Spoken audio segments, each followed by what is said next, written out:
بسم اللہ الرحمن الرحیم۔ عزیز طلبہ، آج کا ہمارا لیکچر حصہ غزل پہ ہے۔ ہمارے شاعر ہیں ناصر کاظمی۔ آپ کی سمارٹ سلیبس میں شامل پہلی غزل آج ہم پڑھیں گے۔ میری تمام طلباء سے یہ ریکویسٹ ہے، آپ یونیک نوٹس اوپن کر لیں اور ہم شروع کرتے ہیں آج کا لیکچر۔ بسم اللہ الرحمن الرحیم۔ عزیز طلباء، ناصر کاظمی کی پہلی غزل کا یہ پہلا شعر ہے۔ آپ کہتے ہیں دل میں ایک لہر سی اٹھی ہے ابھی۔ عزیز طلباء، سب سے پہلے ہم اس میں دیکھیں گے لہر کیا ہے۔ ہم دیکھتے ہیں جو سمندر ہے اس میں جو طغیانی آتی ہے وہ اس لہر کے سبب آتی ہے۔ اس میں جتنی ہلچل ہوتی ہے وہ لہر کی وجہ سے ہوتی۔ تو شاعر نے کہا ہے دل میں ایک لہر سی اٹھی ہے ابھی۔ تو بیٹا، دل میں جو لہر اٹھتی ہے، ہم اردو ادب میں اس کو خواہش کہتے ہیں، آرزو کہتے ہیں، تمنا کہتے ہیں۔ یعنی شاعر کہتے ہیں دل میں ایک خواہش ابھی اٹھی ہے، بیدار ہوئی ہے، ایک آرزو، ایک خواہش پیدا ہوئی ہے۔ تو عزیز طلباء، شاعر نے یہاں پہ لہر کا لفظ کیوں استعمال کیا؟ تو بیٹا اس لیے کہ ہم اپنی آنکھوں سے دیکھتے ہیں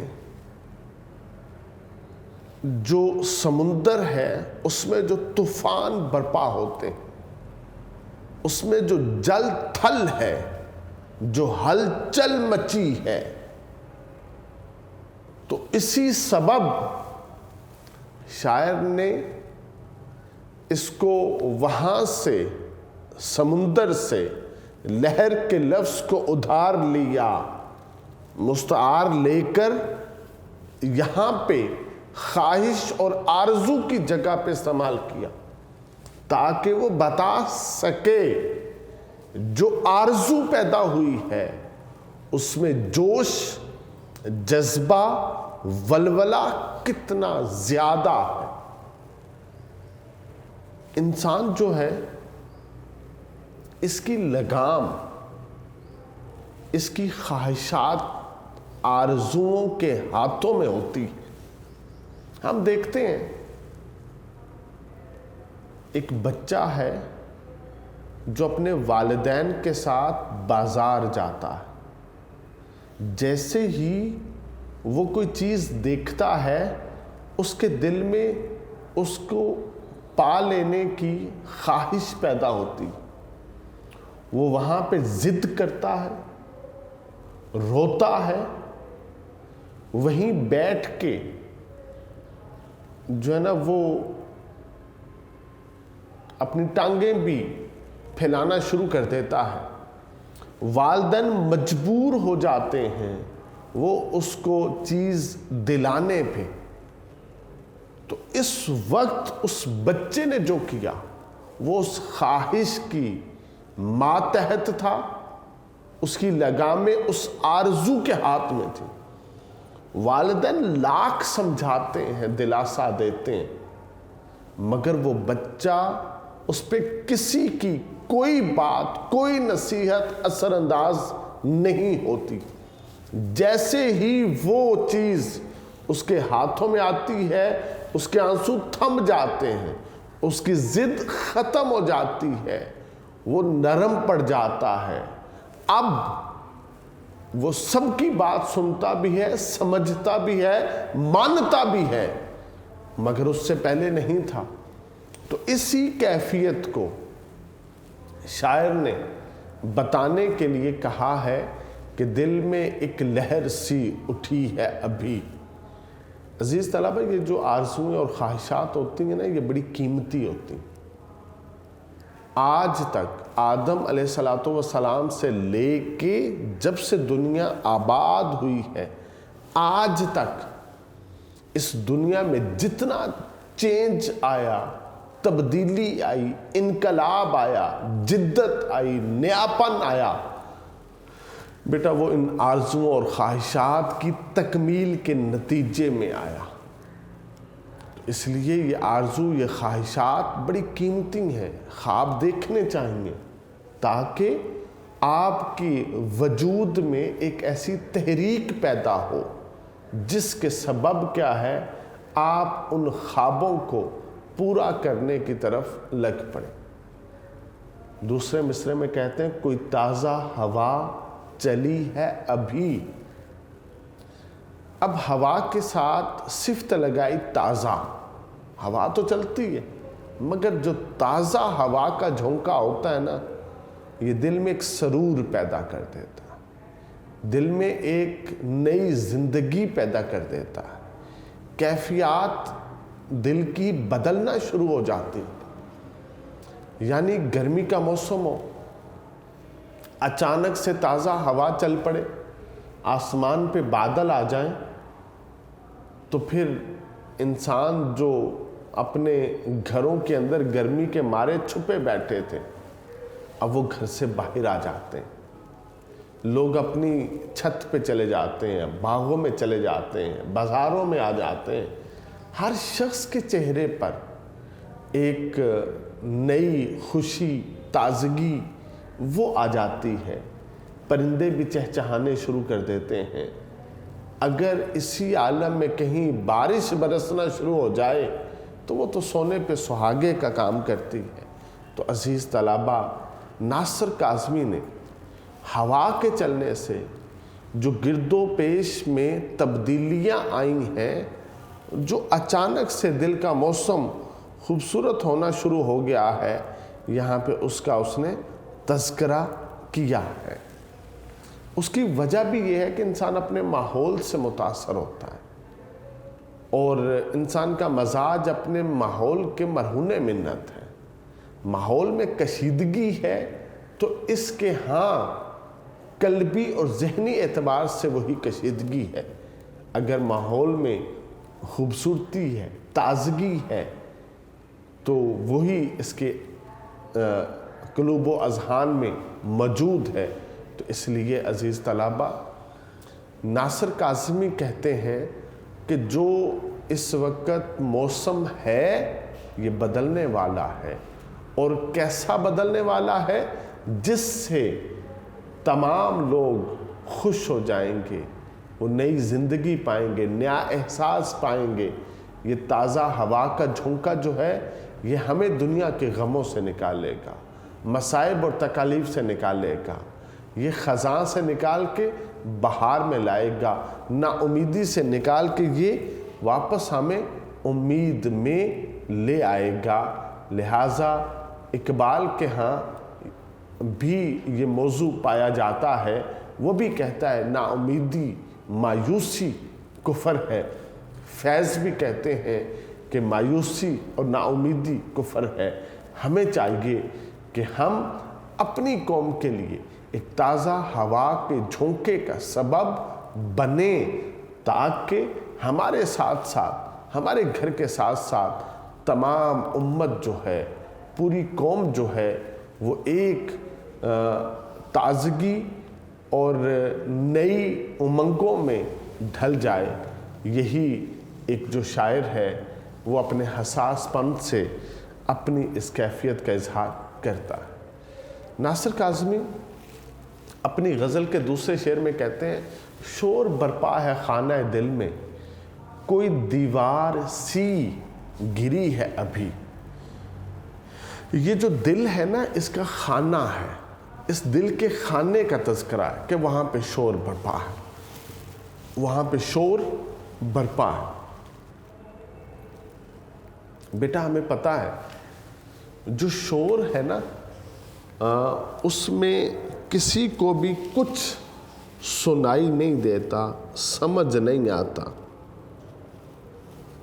تو کہتا ہے دل میں اس وقت کیفیت ہے کہ شور برپا ہے، اور پھر کہتا ہے ہوا کیا، واقعہ کیا ہوا کہ کوئی دیوار سی، دل میں دیواریں نہیں ہوتی مگر دیوار جیسی کوئی چیز ٹھیک ہے گر گئی ہے۔ جب دیواریں ٹوٹتی ہیں، گرتی ہیں، تو ایک شور برپا ہوتا ہے، اور اس شور کا شاعر نے یہاں پہ تذکرہ کیا ہے۔ اب دیوار سے مراد دل کی دیوار جو وہاں پہ موجود ہے، جو گری ہے بیٹا، اس دیوار سے مراد تمنا ہے، آرزو ہے، خواہش ہے۔ جب کوئی خواہش تکمیل کے مراحل سے نہ گزرے، پوری نہ ہو، اس کو حسرت کہتے ہیں۔ تو کوئی تمنا اس وقت کیا ہے، خون آلود ہوئی ہے، کوئی آرزو اس وقت ادھوری رہ گئی ہے، شاعر نے اس کا تذکرہ کیا ہے۔ اب دل میں کیا ہو رہا ہے، ماتم بپا ہے، شور بپا ہے، نالا و فریاد بپا ہے۔ تو ناصر کاظمی بیٹا اس میں کہتا ہے دل میں ہر لحظہ کسی نہ کسی تمنا کا، آرزو کا خون ہوتا رہتا ہے، اور یوں یہاں پہ نالا و ماتم کا شور برپا رہتا ہے۔ عزیز طلبہ، میر بھی کہتے ہیں دیدنی ہے شکستگی دل کی، کیا عمارت غموں نے ڈھائی ہے۔ تو انہوں نے بھی اس چیز کا تذکرہ کیا ہے۔ حقیقت کیا ہے، دل مردہ دل نہیں ہے، اسے زندہ کر دوبارہ، کہ یہی ہے امتوں کے مرض کہن کا چارہ۔ عزیز طلبہ، شاعر نے بڑی خوبصورتی کے ساتھ یہاں پہ اپنی بات بتائی۔ ہمارا جو دل ہے، یہاں پہ آرزو پیدا ہوتی ہے، مضبوط ہوتی ہے، یعنی جوان ہوتی ہے، اور اتنی طاقت پکڑتی ہے کہ پورے وجود کو اپنی اس تکمیل میں لگا دیتی۔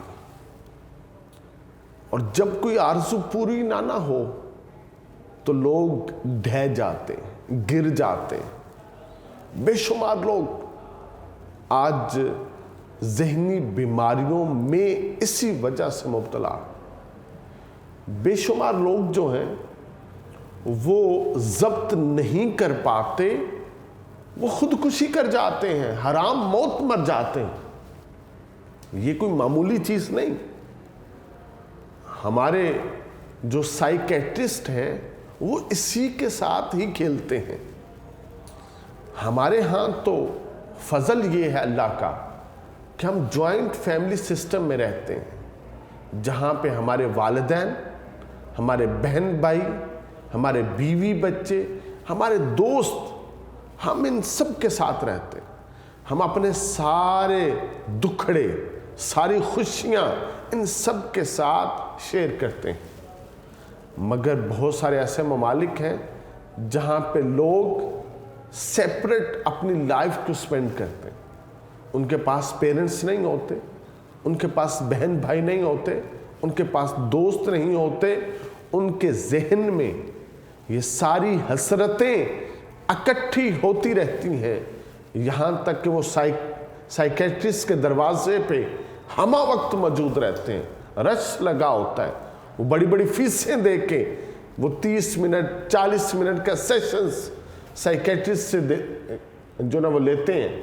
تو وہ کرتا کیا ہے، صرف 2 باتیں کرتا ہے، ان کے غم کو اٹھاتا ہے، زبان پہ لاتا ہے، اور یہ 40 منٹ اپنے وہ دکھڑے، اپنے وہ غم اس شخص کو سناتے رہتے ہیں۔ جب آنکھ سے آنسو رواں ہوتے ہیں، ان کا دل ہلکا ہوتا ہے، اور پھر اس ڈاکٹر کو یہ تھینک یو کہہ کے اپنے گھر کی طرف چلے جاتے ہیں۔ ہمارے ہاں اللہ کا فضل یہ ہے کہ ہم زندگی کی الجھنوں میں تو ہیں،